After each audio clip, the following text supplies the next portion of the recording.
Hi, this is Stephanie, and with nurture vs nature. Um, Honestly, I would say that both play an equal role, but if I really had to choose a side, I would choose nurture. And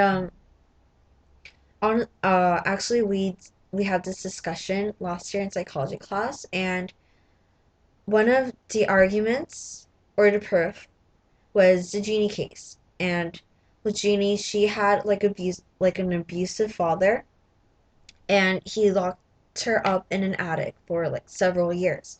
And when she was finally freed, she had a hard time walking properly and talking verbally and with their social skills. And some people might argue that it could have been a nature thing because she could have been like disinfected from the first place. But honestly, I think that a lot of people would say that it was a nurture thing because she was in a very poor environment. Um, Not the best. The attic is not the best environment to learn your social skills and things like that. And the other example I would like to give is Helen Keller. Um, she was born deaf and blind, but that didn't stop her from accomplishing her achievements. And a big role in her achievements would have been her teacher, because without her teacher, she couldn't have been that motivated to learn or learn that well about the world. And well, her teacher would have been her environment, and environment connects to nurture. So, yeah.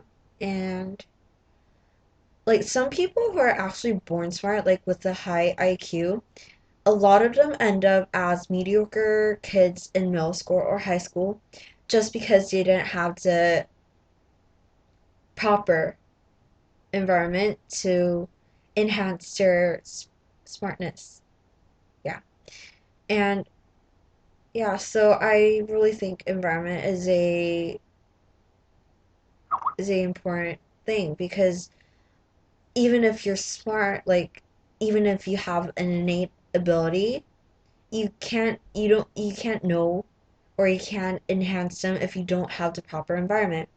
And last of all, I would like to give the example of Ivan Pavlov's experiment. Ivan Pavlov was actually a behavior psychologist, and he did this